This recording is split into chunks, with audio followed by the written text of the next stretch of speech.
하나님께서 오늘 우리에게 주시는 말씀은 민수기 11장 4절에서 9절, 31절에서 35절 말씀입니다. 제가 한 절, 여러분이 한 절, 한 절씩 교독하도록 하겠습니다. 그들 중에 섞여 사는 다른 인종들이 탐욕을 품으매 이스라엘 자손도 다시 울며 이르되 누가 우리에게 고기를 주어 먹게 하랴.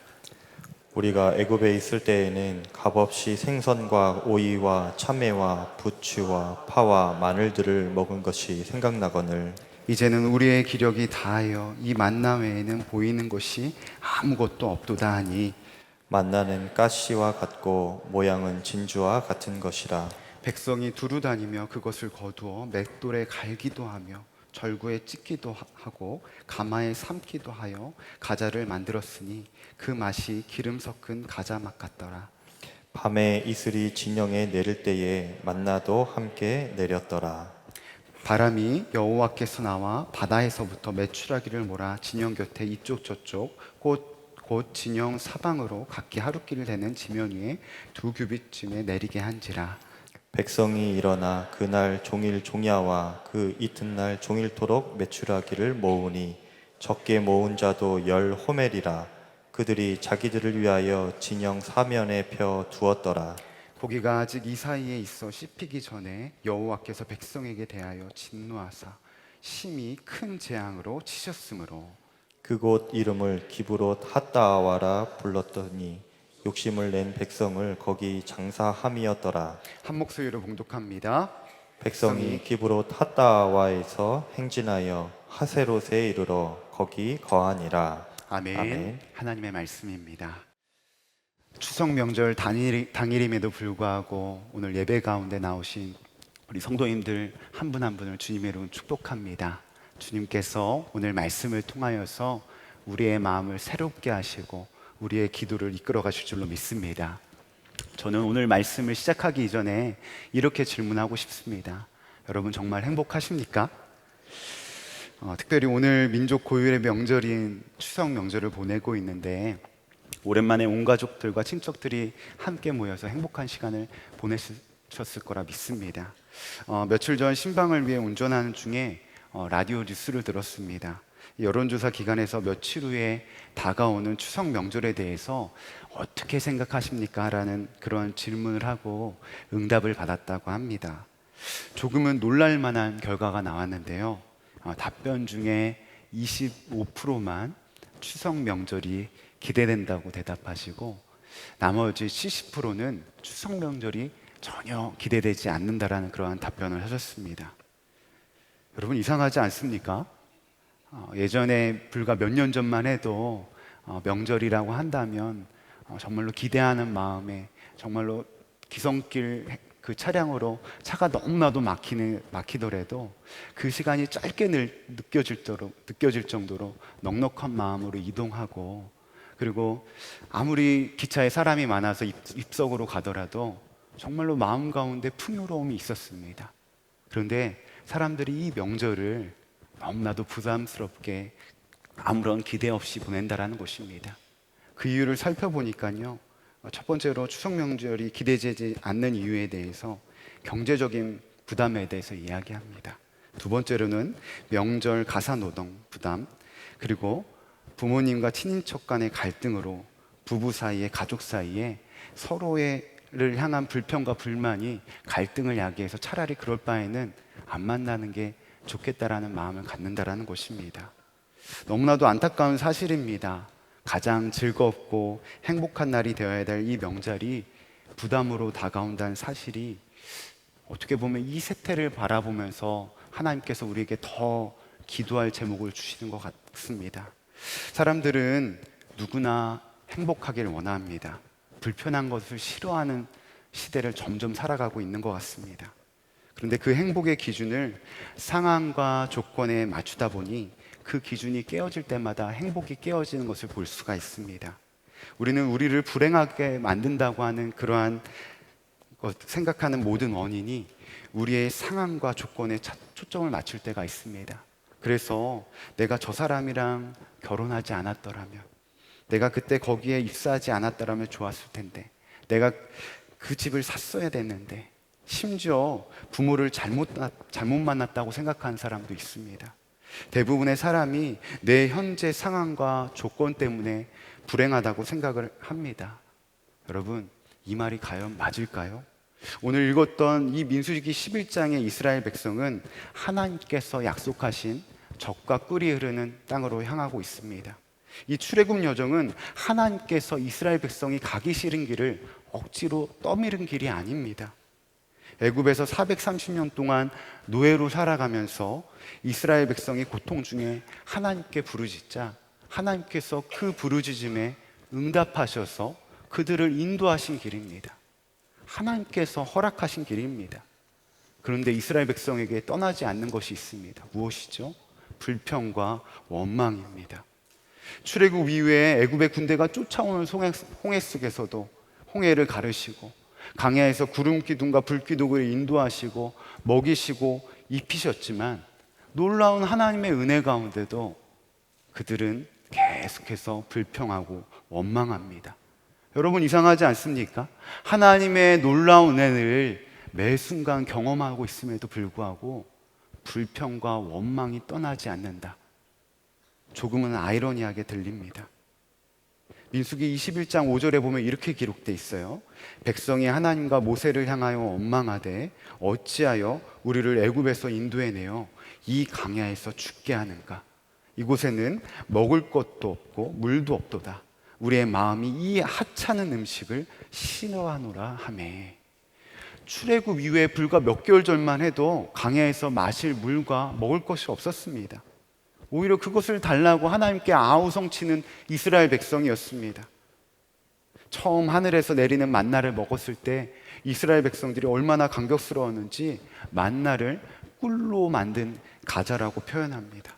하나님께서 함께 하시는 그 놀라운 은혜를 만나를 통하여서 보여주셨음에도 불구하고 그들이 배고픔이 해결되니 이제는 하나님께서 허락하여 주신 그 만나를 어떻게 말하죠?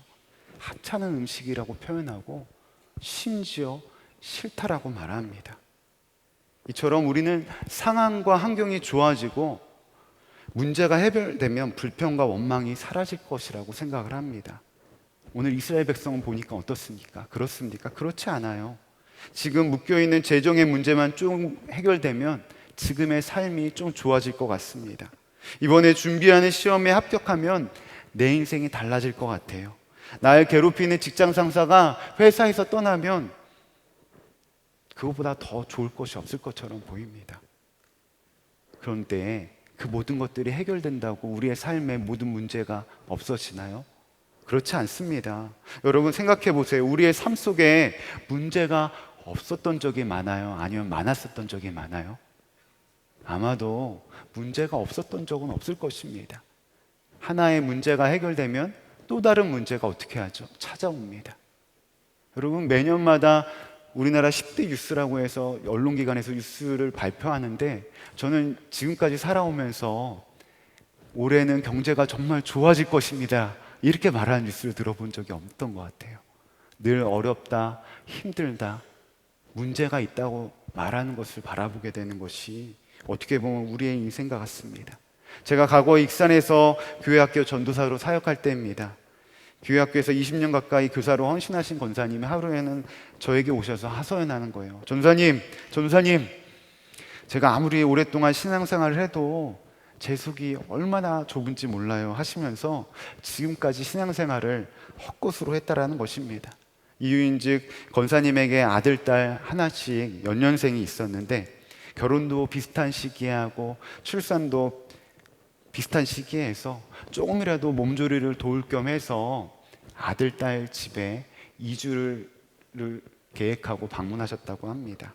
첫 번째로는 딸 집에 갔다고 합니다. 딸네 집에 먼저 가서 집안일도 도와주고 잠을 자는데 새벽에 아기 울음소리가 들립니다. 근데 이상한 거는 울음소리에 아무도 안 일어나는 것 같은 거예요. 그래서 아무래도 안 되겠다 싶어가지고 권사님이 가서 아기를 돌보려고 하는데 글쎄 딸 아이가 잠자고 있는 남편을 발로 막 차면서 남편을 깨우는 겁니다. 조용히 목소리가 들려요.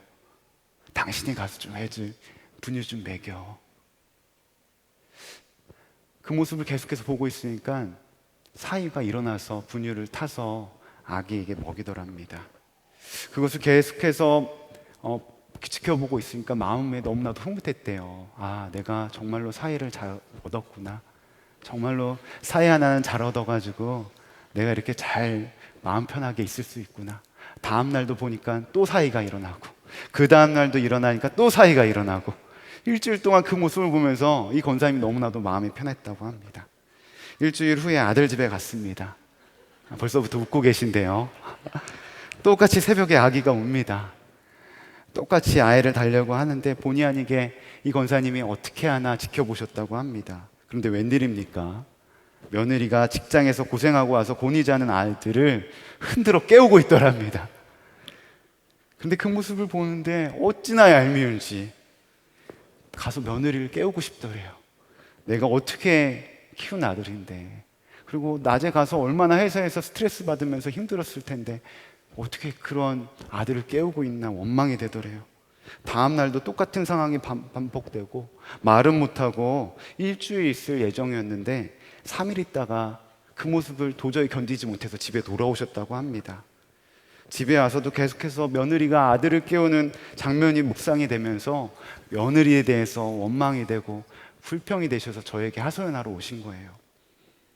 처음에는 며느리가 우리 집안에 시집 온 것만으로도 기특하고 감사했는데 출산 후 힘들까봐 반찬까지 준비해서 찾아간 건데 이제는 고마운 마음은 온데간데 없이 사라지고 마음에 원망만 남은 것입니다. 여러분, 이 이야기를 듣고 웃을 수 있을지 모르겠어요. 하지만 실상 우리도 이같이 불평과 원망의 마음을 품고 살아가는 것을 볼 수가 있습니다. 당장 추석 명절을 보내고 있는데 우리 안에도 명절을 지내면서 이와 같이 마음이 무너지고 내 안에 불평으로 깨어진 마음이 있지 않습니까? 권사님도 본인이 마음이 이렇게 쉽게 변하고 좁은지 모르셨다고 하더라고요. 아들과 딸의 상황에 따라 일희일비하는 모습을 보면서 나는 다른 사람처럼 고부간의 갈등이 없을 것이라고 생각을 했는데 정작 불평하고 원망하는 모습 속에 너무나도 본인이 힘들고 어렵다고 고백하시는 것을 들었습니다. 여러분, 우리가 불평과 원망의 마음을 단순히 하나의 감정으로 치부하기에는 우리의 생각이 너무나도 중요합니다. 왜 그렇습니까? 우리의 생각이 곧 언어와 행동과 감정으로 나타나기 때문에 그렇습니다. 지금 나의 모든 말과 행동과 감정이 결국 내 생각이라는 거예요. 내가 생각한 결과가 나타난다는 거예요. 악한 생각을 계속하면 악한 행동을 할 수밖에 없습니다. 음란한 생각을 하면 음란한 행동을 할 수밖에 없어요. 선한 생각을 하면 선한 행동을 할 수밖에 없겠죠. 착한 생각을 하는 사람이 악한 행동을 한다? 그럴 수 없는 것입니다. 지금 자신이 생각하고 있는 것이 우리의 삶 속에 그대로 나타나는 것입니다. 그래서 여러분, 평소에 내가 생각하고 있는 것을 잘 점검하고 분별해야 되는 것입니다. 안타까운 것은 요즘 세상을 보면 너무 쉽게 불평과 원망을 쏟아내는 것에 익숙해져 있는 것을 볼 수가 있습니다. 일상의 대화 속에서, 공동체 안에서, 가장 우리가 많이 접하는 스마트폰에서 유튜브 영상과 뉴스를 볼 때마다 상상을 초월하는 글들이 나타나고 그 속에 비방과 비판과 그리고 심지어 저주까지 원망의 글들이 넘쳐나는 것을 볼 수가 있습니다. 여러분, 불평하고 원망하는 것에 대해서 당연하게 여겨서는 안 됩니다. 생각을 바꾸어 주지 않으면 불평과 원망에 사로잡혀서 계속해서 마음이 헛된 것에 사로잡히게 되는 것입니다. 지난주 저도 분명하게 경험했어요. 말씀을 준비하다가 잠깐 쉴 때 잠깐 인터넷 뉴스를 보다가 아래에 노출되어 있는 그런 댓글들을 바라보게 되었어요. 얼마나 많은 그러한 비방의 글들이 있는지, 얼마나 입에 담지 못할 그러한 욕들이 있는지 저도 모르게 그것을 바라보면서 제가 묵상을 하고 있더라고요. 정신을 차리고 시간을 보니까 금세 1시간이 지나가 있습니다. 그렇습니다. 우리의 삶에 있어서 불평하고 원망하는 것, 나의 생각을 온전히 지켜내지 않으면 이 험난한 세상 가운데 어떤 영향 아래 가운데 살아갈지 모르는 것입니다. 말씀은 불평의 원인에 대해서 말하지 않습니다.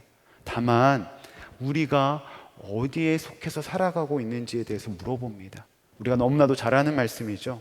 로마서 8장 5절에서 6절은 이렇게 말합니다. 육신을 따르는 자는 육신의 일을, 영을 따르는 자는 영의 일을 생각하나니 육신의 생각은 사망이요 영의 생각은 생명과 평안이니라. 아멘. 그렇습니다. 여러분에게 내 스스로에게 한번 질문해 봤으면 좋겠어요. 나는 육에 속한 자인가? 아니면 영에 속한 자인가? 영의 일을 생각하는 사람에게는 생명과 평안으로 자연스럽게 이끌어갈 수밖에 없습니다. 왜요? 주님이 주시는 그러한 마음을 분별하고 있거든요.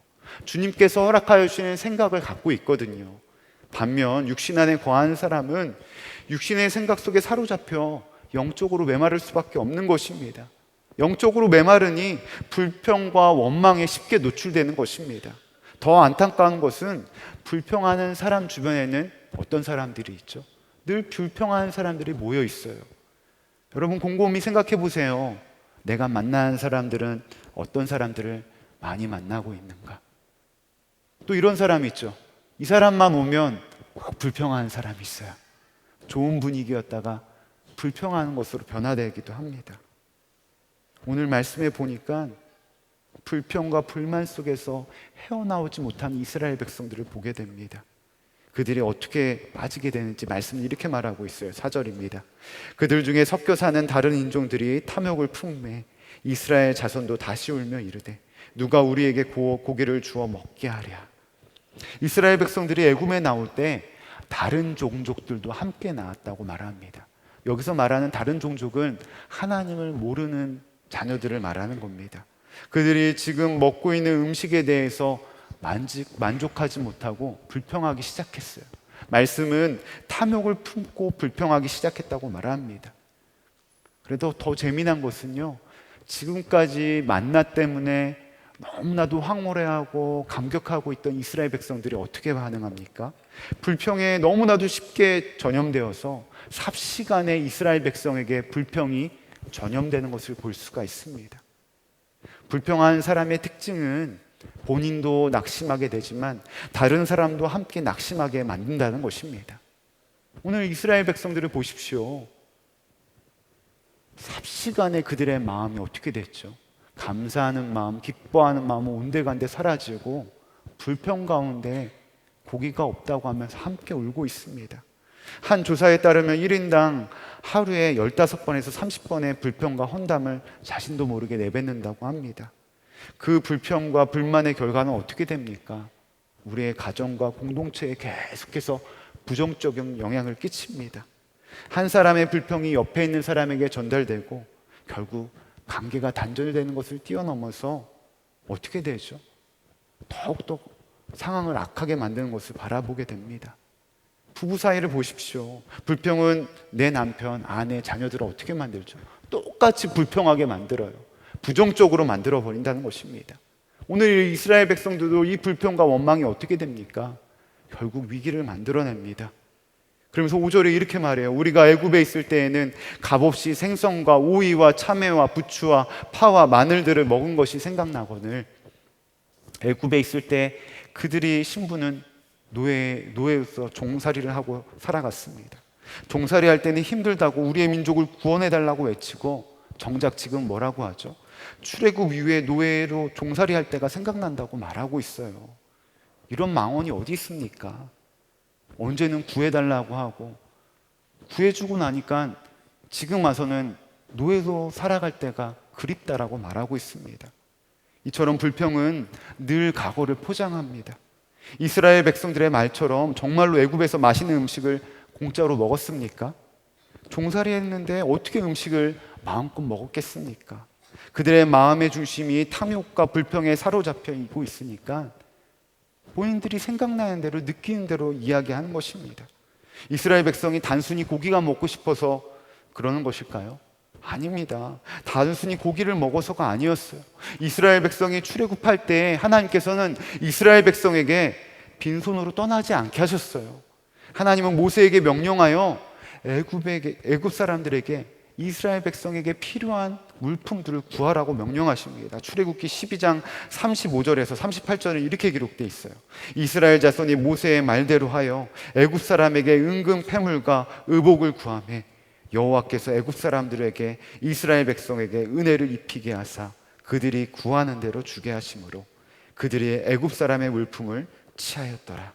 수많은 잡족과 양과 소와 심이 많은 가축이 그들과 함께 하였으며, 이미 그들의 삶의 영역 속에 광야에서 먹을 고기가 없었던 것이 아닙니다. 하나님이 이스라엘 백성의 필요를 아시고 이미 채우시고 그들과 함께하게 했어요. 이스라엘 백성들이 고기를 못 먹어서 불평하고 원망하는 것이 아닙니다. 그럼 왜 원망하는 것입니까? 희생하기 싫은 거예요. 본인의 것을 내어드리기 싫은 것입니다. 아까운 것입니다. 왜 그렇죠? 탐욕이 이스라엘 백성들로 하여금 불평과 원망에 빠지게 했기 때문에 그렇습니다. 내 것을 지금 희생하면 이 황량한 광야에서 다시금 자신의 것을 소유할 수 없을 것처럼 보이거든요. 그러니 그들에게 불평과 원망밖에 남지 않는 거예요. 야고보서 1장 14절은 분명히 말하죠. 오직 각 사람이 시험을 받는 것은 자기의 욕심에 끌려 미혹됨이니. 불평과 원망에 빠지는 것도 결국 무엇 때문에 빠지는 겁니까? 자기의 욕심에 미혹된 결과입니다. 미혹에 빠지니 하나님께서 이스라엘의 백성의 필요를 다 채우시고 인도하심에도 불구하고 하나님을 어떻게 하죠? 온전히 믿지 못하는 거예요. 만나를 허락하시고 심지어 출애굽할 때 그들의 필요한 모든 물품들을 허락하셨음에도 불구하고 하나님은 어떻게 하죠? 온전히 신뢰하지 못하는 거예요. 여기서 내가 고기를 희생하면 이 광야에서 다시금 필요한 물품들을 얻지 못할 것처럼 보이는 것입니다. 우리가 불평과 원망을 떠나야 하는 이유가 분명합니다. 왜 그렇습니까? 불평과 원망의 공통점은 하나님을 믿지 못하는 불신앙에서부터 시작되기 때문에 그렇습니다. 사랑하는 여러분, 불평과 원망을 떠나십시오. 하나님을 불신하는 거예요. 하나님을 믿지 못하기 때문에 내가 불평하고 원망하는 것입니다. 가정에서, 부부에서, 직장과 일터, 공동체 안에서 불평과 원망을 그냥 두지 마십시오. 하나님을 믿지 못하니까 계속해서 불평하고 원망하는 거예요. 자꾸만 불평의 원인을 찾는 거예요. 불평의 대상을 찾는 거예요. 하나님을 믿지 못하니까. 저 또한 그 불평과 원망의 늪에서 빠져나오지 못하던 때가 있었습니다. 저는 계산에서 처음 담임 목회를 시작했습니다. 처음 목회를 한다고 했을 때, 첫 담임 목회를 한다고 했을 때 제 안에는 자신감이 가득 넘쳤어요. 지금까지 사역의 경험도 많고 제 안에는 나름대로 큰 교회에서 사역을 해봤다라는 그러한 교만함이 있었습니다. 그리고 만나는 사람들마다 늘 해주는 소리가 있었어요. 목사님 정말로 잘생기셨어요. 목사님 정말로 목사님처럼 생겼어요. 그런 얘기를 들을 때마다 그래, 내가 외적으로 좀 되지. 제 안에 그러한 교만함이 차고 넘쳤어요. 그렇기 때문에 처음 담임 목회자에 갈 때 얼마나 제 마음 가운데 그러한 자신감이 넘쳤는지 모릅니다. 금방 교회가 부흥할 줄 알았습니다. 저의 목회의 비전 또한 교회를 부흥하는 것에 자연스럽게 초점을 맞췄습니다.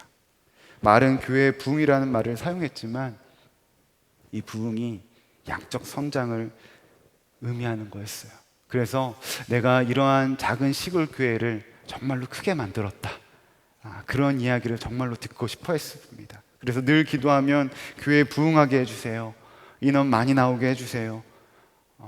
심지어 제 마음 가운데 어떤 마음이 있었냐면 하나님 저에게 은사를 주세요. 제가 은사 받으면, 능력 받으면 하나님 정말로 하나님의 영광 드높일 수 있지 않습니까? 그러한 헛된 기도도 했습니다. 저의 그러한 헛된 비전은 제가 부임한 지 3개월 만에 바닥나기 시작했습니다.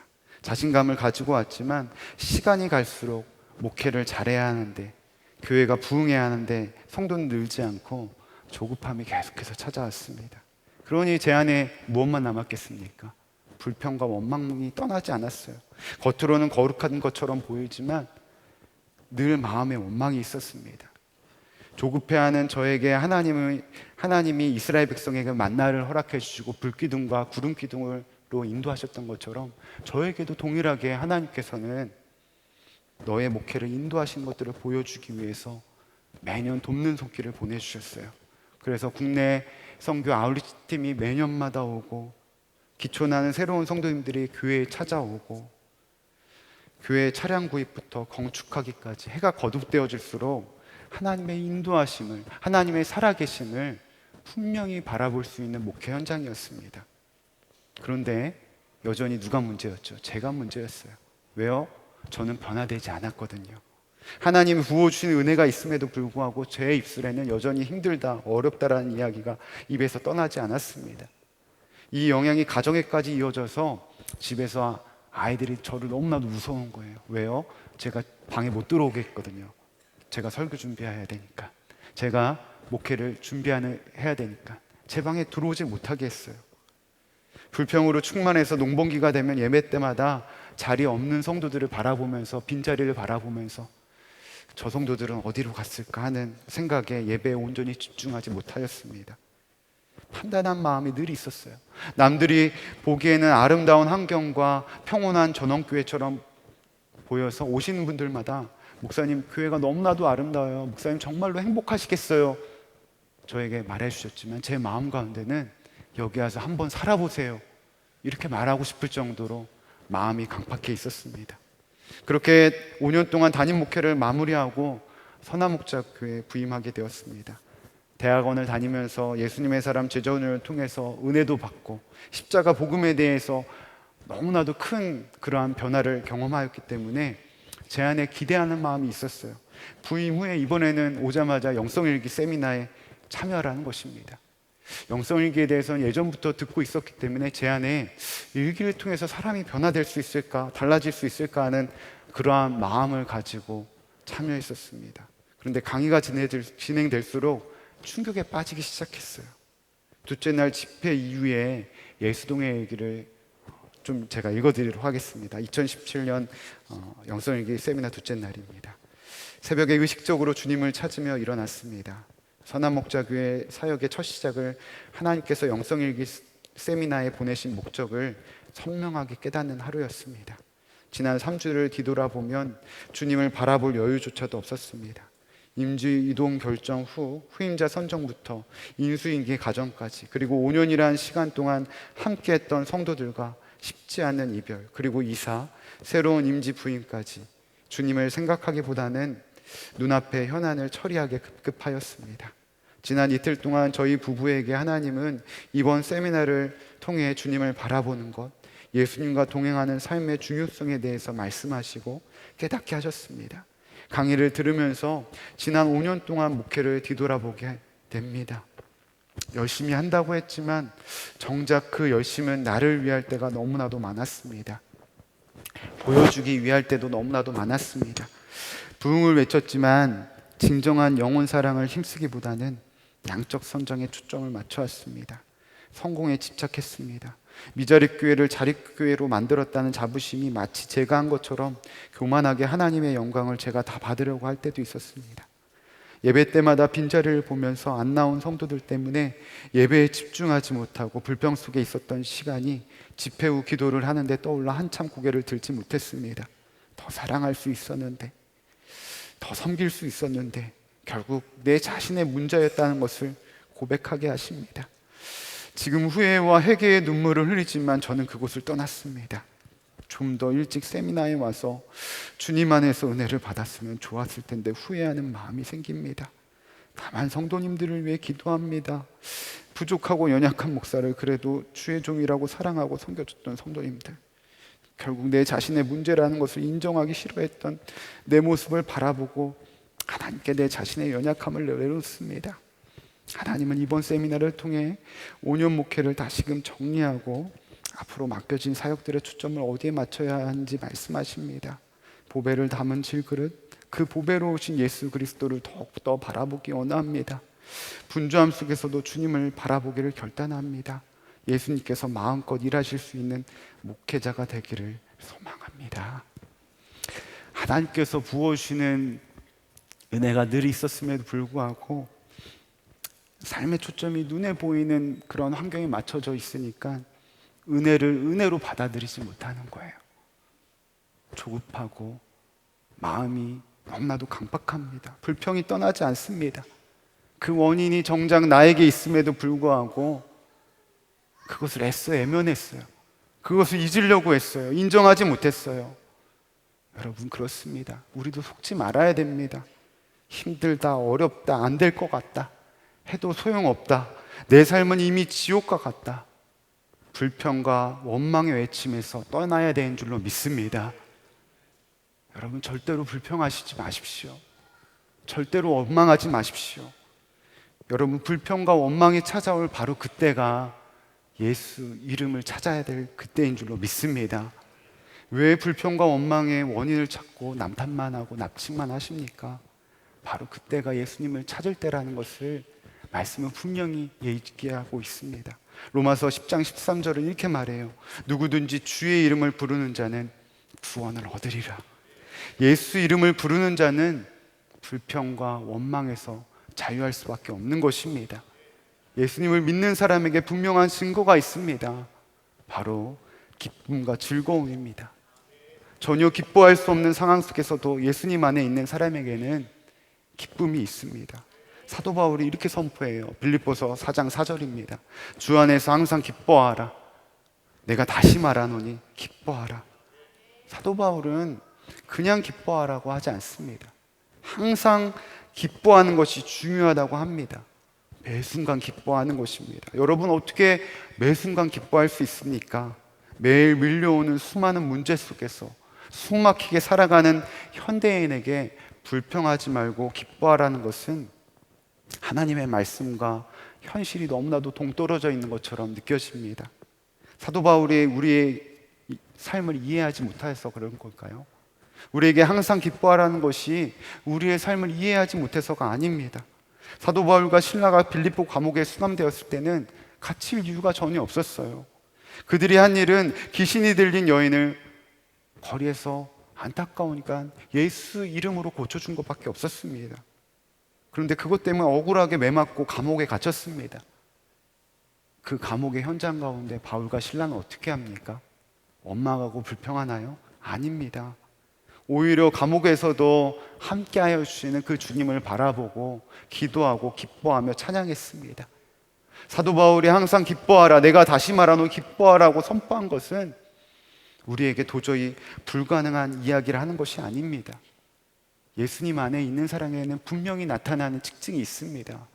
바로 주님께서 허락하신 그 기쁨을 나의 삶 속에서 누릴 수 있다는 것입니다. 19세기 중국 선교사로 갔던 웬 왈터핀 양은 영국의 의과대학을 나와 26살의 꽃다운 나이로 선교사로 중국에 갔다고 합니다. 19세기에 이 중국 선교를 한다는 것은 상상을 못할 일입니다.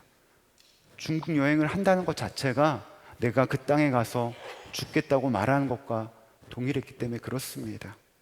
살아서 나올 수 있는 보장이 없는 나라였습니다. 그러나 그녀의 마음의 결단을 그 누구도 꺾지 못했습니다. 어느 날 이 웬 왈턴핀 선교사님의 어머니가 어떤 탐험가가 그 중국 땅에 들어간다라는 소식을 듣습니다. 당장 그 탐험가에게 210달러 상당의 금전을 손에 쥐어주면서 한 가지 부탁을 합니다. 중국에 가서 우리 딸이 어떻게 지내는지 소식을 할 수 없기에 딸을 만나거든 정보를 보내달라는 것입니다. 그 정보에 안전하다는 말만 해달라고 부탁을 했습니다. 얼마쯤 후에 딸에게 정보가 왔습니다. 얼마나 반가웠을까요? 반가운 마음에 정보를 펼쳐보았습니다. 그런데 그 정보 안에 안전하다는 말이 없습니다.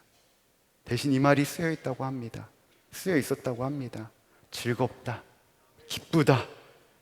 놀라운 일입니다.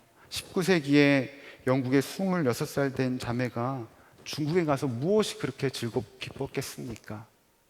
주님과 함께하기 때문에, 주님이 허락하여 주시는 그 은혜가 있기 때문에 오히려 원망하고 불평하고 불만이 있을 수 있는 그러한 상황과 환경 속에서도 기뻐할 수 있었다는 것입니다. 사랑하는 여러분, 여러분에게도 동일하게 질문하고 싶습니다. 여러분의 기쁨의 이유를 어디에 두고 계십니까? 행복의 반대말은 불행이 아니라 불평입니다. 우리가 기뻐하지 못하고 불평과 원망에 빠진 이유는 매 순간 상황에 따라 나의 기쁨의 대상이 바뀌기 때문에 그렇습니다. 자녀들이 좋은 직장, 좋은 학교에 들어갔으면 좋겠어요. 만약 내 원대로 되지 않으면 어떻게 되죠? 내가 원하는 대로 안 될 때마다 어떻습니까? 불평할 수밖에 없습니다. 내 기쁨이 깨어졌기 때문에, 상황을 통제할 수 없기 때문에 좋은 결과가 없으면 더 크게 낙담합니다. 불평과 원망에서 자유로울 수가 없습니다. 내 기쁨이 상황과 결과에 따라 변화하기 때문에 기쁨이 없는 것입니다. 그래서 사도 바울은 오늘 말씀을 통해서 뭐라고 말해요? 그 기쁨의 이유를 주 안에 두라고 말하고 있는 것입니다. 우리가 기뻐할 수 있는 것은 주님 안에 있을 때 불평에서 자유하고 항상 기뻐할 수 있다는 것입니다. 제가 예전에 계속해서 담임 목회할 때였어요. 주일 사역이 다 끝나고 항상 아내에게 질문하는 것이 있었습니다. 바로 이런 질문이었어요. 여보, 오늘 내 설교 어땠어? 아내의 반응을 기다립니다. 아내가 긍정적으로 이야기해 주지 않으면 늘 그때마다 제가 얼마나 짜증을 냈는지 몰라요. 왜 그러냐면 저의 기쁨은 오늘 아내가 내 설교에 은혜 받았다라는 그러한 답변을 원했기 때문에 그렇습니다. 그러기를 몇 달 후 어느 주일날 아내가 조용히 말합니다. 여보, 이제 그 질문 이제 안 하면 안 될까? 순간 마음이 굉장히 상했습니다. 왜 그렇죠? 내 기쁨의 대상이 사라지기 때문에 그렇습니다. 내 기쁨은 인정하는 말에 있는데 그 인정하는 말을 듣지 못하면 내가 그 기쁨을 어디에서 누리지? 그러다 보니까 그 아내의 말이 저의 마음을 상하게 만드는 것입니다. 그러면서 아내가 저에게 말합니다. 당신은 나한테 은혜 받았다는 말이 그렇게 중요해? 그러면서 아내가 더 뼈 있는 얘기를 저에게 하는 거예요. 제 설교에 은혜 받은 적이 별로 없다라는 것입니다. 오히려 은혜는 인터넷 설교를 통해서 누리고 있다라는 것입니다. 그 말을 듣는 순간 제 마음이 얼마나 상실했을까요? 마음이 상하고 낙심되기도 하고 은혜를 못 받았다는 그런 아내가 원망스럽기도 했습니다. 그런데 그 순간 분명히 깨달아지는 것이 있었습니다. 내 삶의 기쁨의 초점이 어디 있는가? 내가 온전히 주님 안에 거하지 않으니까 나의 기쁨이 자꾸만 외적인 것에 찾고 있는 거예요. 우리와 늘 함께 하시는 주님 안에 거하지 않으면 우리가 아무리 좋은 것을 누려도 그 기쁨은 깨어질 수밖에 없는 것입니다. 완전하신 예수 그리스도, 그 주님 안에 분명한 기쁨이 있는데 그 기쁨을 통하여서 우리는 이 험난한 세상 가운데 불평과 원망하지 않으며 살아갈 수 있는 힘을 누리게 되는 것입니다. 시편 37편 8절은 이렇게 말합니다. 분을 그치고 노를 버리며 불평하지 말라. 오히려 악을 만들 뿐이라. 불평은 오히려 상황을 더 악하게 만든다고 말합니다.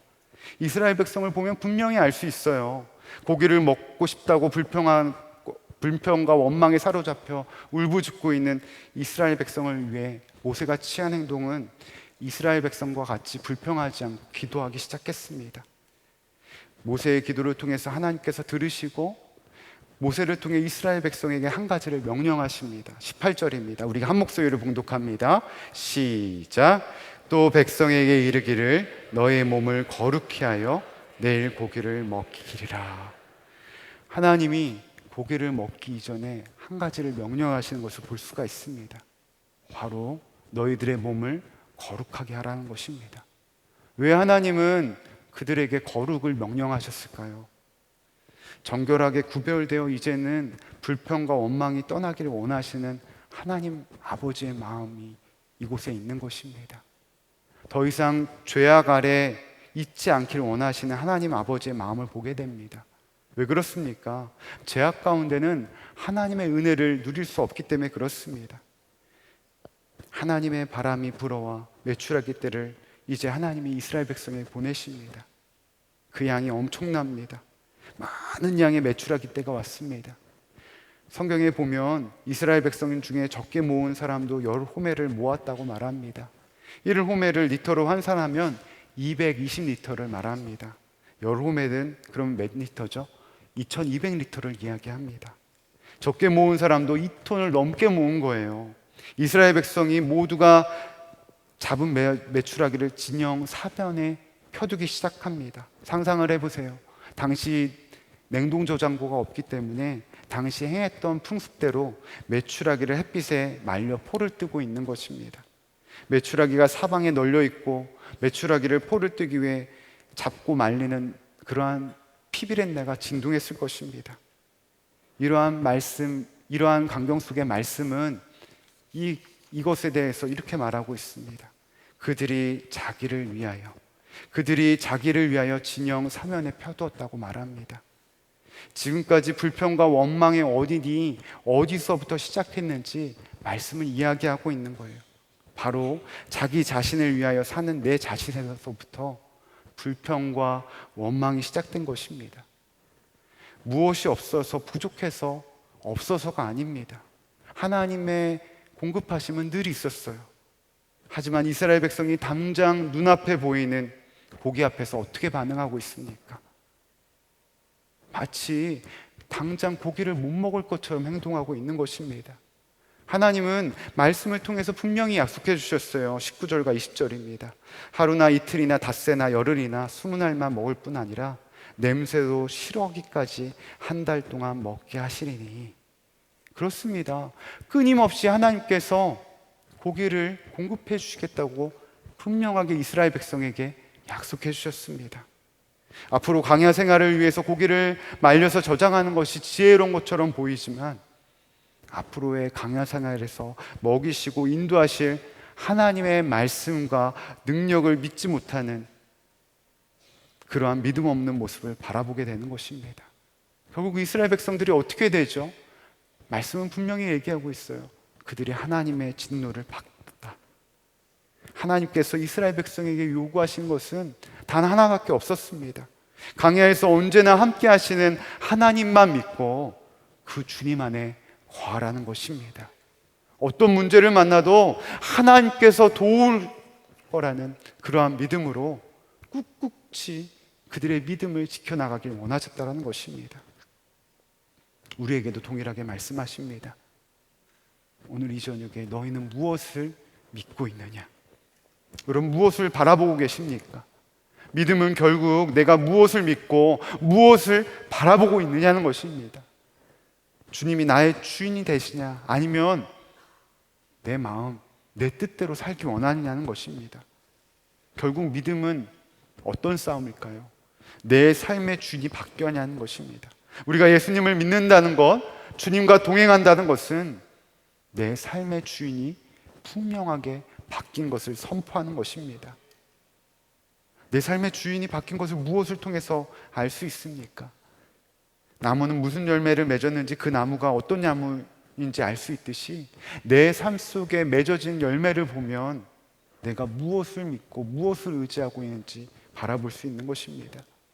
내 삶 속에 내 시간의 주인이 누구인지, 재정의 주인이 누구인지, 내가 추구하는 것이 어떤 가치인지 보면 알 수 있습니다. 나인가? 아니면 주님인가? 자녀들의 미래의 문제, 학교의 문제, 결혼을 결정할 때 진정으로 내가 무엇을 원하는지 점검하면 내 중심이 다 드러날 수밖에 없는 것입니다.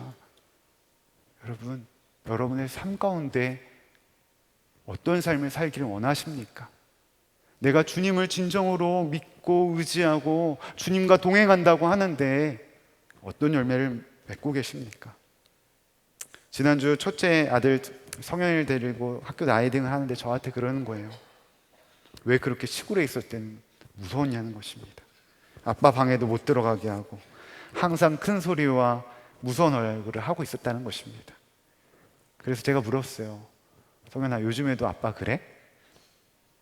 아들이 그러니까 웃으면서 그러는 거예요. 안 무섭다라는 것입니다. 그러면서 저는 그랬어요. 아빠는 예전이나 지금이나 똑같은데, 근데 성현이가 그러는 거예요. 아니라는 거예요. 저는 그 순간 깨달아지는 것이 있었습니다. 진정으로 삶이 변화된다는 것, 믿음으로 반응한다는 것은 가장 가까운 사람이 알아줄 때부터 시작된다는 것입니다. 사랑하는 여러분, 제가 단순히 선한목자교회에 부임했기 때문에 제가 주님을 바라보는 믿음의 눈이 달라졌을까요? 아닙니다. 내가 주님을 의식하고 주님과 동행하고자 원하며 주님을 갈망하니까 내 삶 속에서 불평과 원망과 또한 환경과 상황을 통해서 판단했던 것들이 사라지기 시작했던 것입니다. 여러분, 정말로 진정으로 여러분은 여러분의 삶에 무엇을 믿고 무엇을 바라보고 계십니까? 제가 시골에서 목회하던 곳에는 사과, 복숭아, 가수원이 정말 많았습니다. 5월이면 사과나무와 복숭아 나무에 꽃이 만개해서 얼마나 아름다운지 모릅니다. 하루는 마을 전도를 위해서 길가에 나왔는데 마을 분들이 마을회관에 다 모여 계신 거예요. 그래서 제가 다 같이 어디 가세요? 하고 물어봤어요. 그러니까 이분들이 꽃 따러 가요 이렇게 대답을 하시는 거예요. 이해가 되지 않았어요. 왜 아름답게 보기 좋은 꽃을 굳이 다 따러 가신다는 것일까? 궁금해서 그 가수원에 따라갔습니다. 사과나무와 복숭아나무에 핀 아름다운 꽃을 몇 봉우리만 남겨두고 다 따시는 거예요. 심지어 가지 끝에 멀리 달려있는 그 꽃봉우리까지 사다리를 타고 올라가서 위험한데도 다 따시는 거예요. 제가 다가가서 왜 위험하게 이렇게 아름다운 꽃을 따시냐고 물어봤습니다. 그러자 저에게 웃으면서 물어보십니다.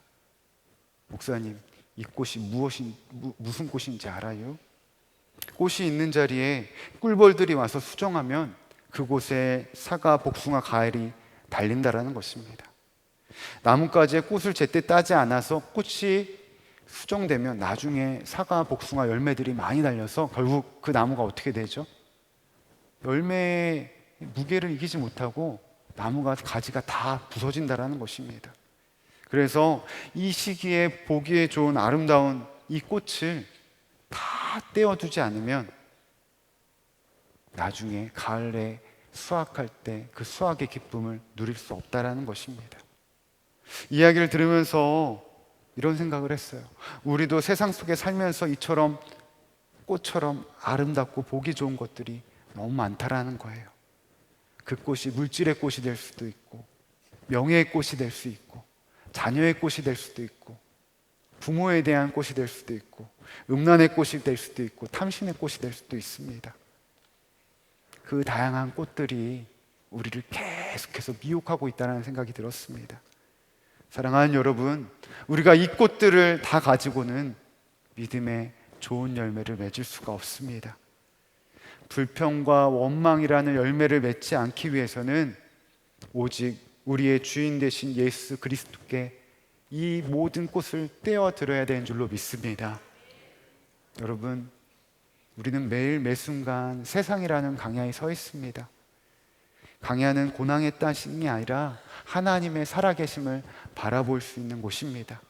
때로는 상황이, 환경이 불평과 원망에 빠지게 할지라도 믿음으로 살아가기 위해서는 우리의 기쁨과 평강의 열매 되시는 그 예수 그리스도를 더욱더 바라봐야 되는 것입니다. 오늘 이 저녁에 우리가 함께 기도하며 나아갈 때 내 안에 어떤 꽃들이 있는지 한번 점검해 봤으면 좋겠습니다. 내가 주님 외에 내 마음에 두고 있는 꽃은 무엇인지, 내 안에 정말로 너무나도 아름답게 피어 있는데 여전히 떼어드리지 못하는 꽃이 무엇이 있는지, 우리 안에 불평과 원망으로 강야를 믿음으로 돌파하기 위해서는 분명히 따야 할 꽃들이 있을 것입니다. 그 꽃들에 대해서 말씀하여 주시는 그 주님 앞에 더욱더 믿음으로 반응하며 순종의 꽃을 주님께 내어드릴 수 있는 저와 여러분 되시기 바랍니다. 예수님 안에 있는 자에게는 결코 불평과 원망이 없습니다. 예수님 안에 있지 아니하기 때문에 불평과 원망이 있는 것입니다. 오직 그 주님을 더욱더 바라보며 나아갈 수 있는 저와 여러분 되시기를 간절히 축복합니다. 이 시간 찬양하며 주님께 나아가도록 하겠습니다.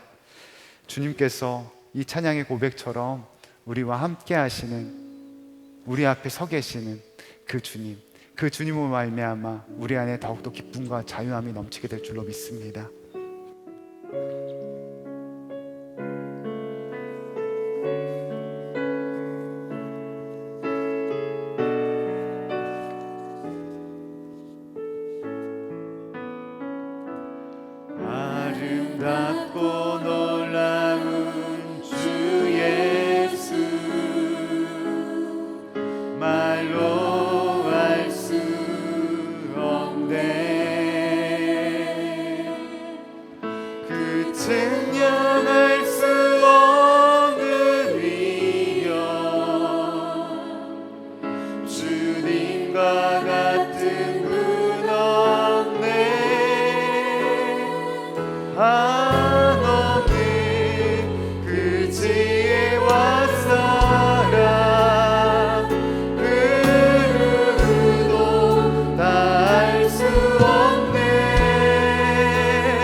번 더 찬양할 때 아름답고 놀라운 주의 말로 다 할 수 없습니다. 말로 할 수 없네. 그 증명할 수 없는 위엄. 주님과 같은 분 없습니다. 주님과 같은 분 없네. 한없는 그 지혜와 사랑 그 누구도 다할 수 없네. 아름답고 놀라운 주 예수 보좌에 앉으셨네. 주님 앞에 내가 서 있네. 주 앞에 내가 서 있네. 주는 거룩하신 하나님 그 앞에 우리 다 함께 두 손 높게 들고 주님 앞에 내가 서 있습니다. 주님 앞에 내가 서 있네. 주 앞에 내가 서 있네.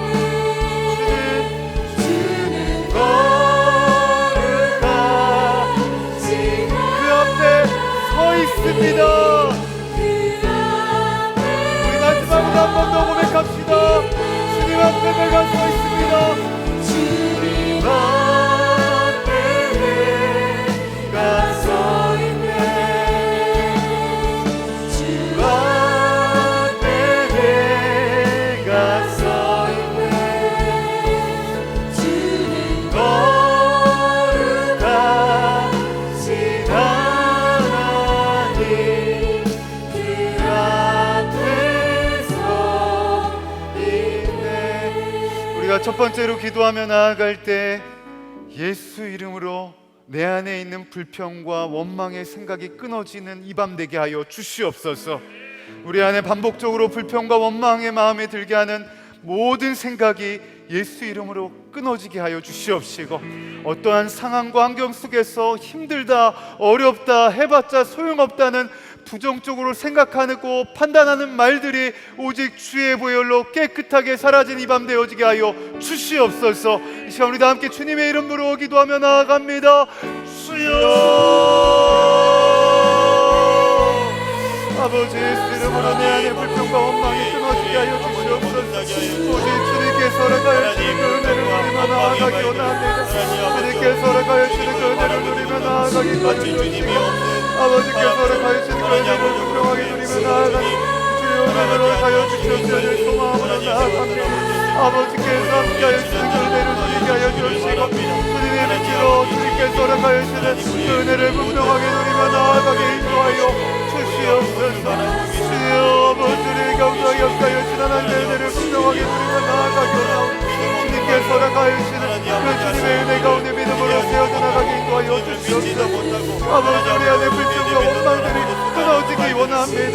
아버지, 모여 주시고, 아버지, 모여 주시고, 우리 모여 주시고, 하나님 아버지 주의 말씀으로 분별해 보지도 않고 하나님 아버지 그렇게 아버지 상황이 되어지는 대로 하나님 원망을 우리 안에 아버지 주님의 하나님 아버지 함께를 짓고 끊어지는 이 밤 되어지게 하여 주시옵소서. 내 안에 불평과 원망으로 더 이상 끊어지지 않게 하여 주시옵소서. 원합니다. 오직 하나님 주의 주님 기도의 자리로 더 나가기를 원합니다.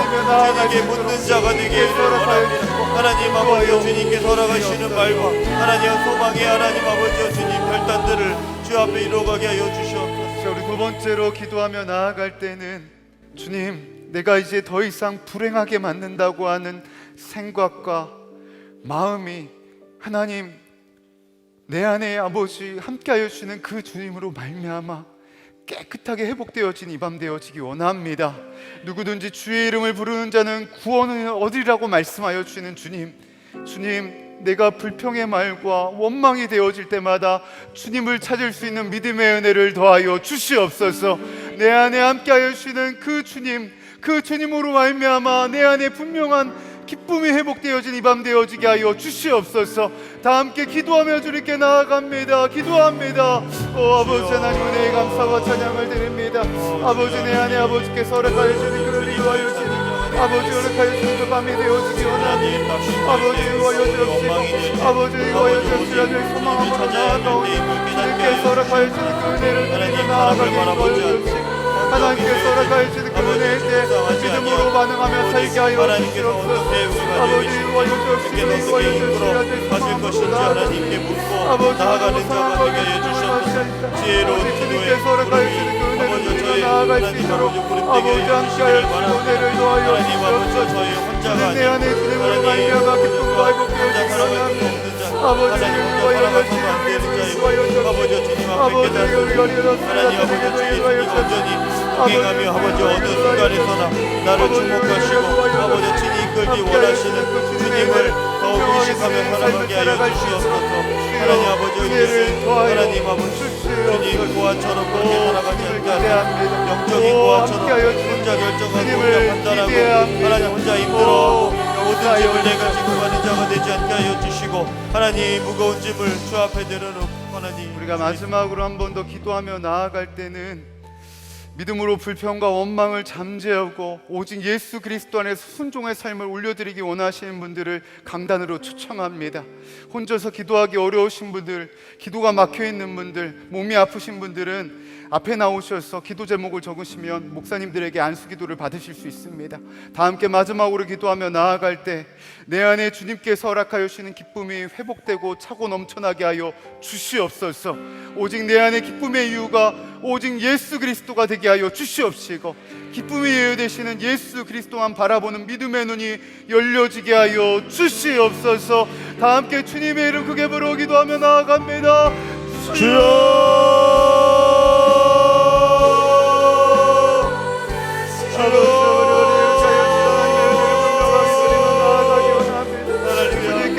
하나님 아버지 저의 기쁨의 이유가 오직 주 예수님이시며 아버지 세상의 돈도 아니고 명예도 아니고 하나님 아버지 내 신령을 아버지 세상 계급으로 가득 채운다 하여도 그 기쁨이 하나님 아버지 주님 예수님과 비교가 될 수 없습니다. 하나님 아버지 주님 앞에 고백합니다. 오직 주 예수님 주님을 더욱 하나님 찾고 바라보고 주님과 연합하는 기쁨을 누리게 하여 주시옵소서.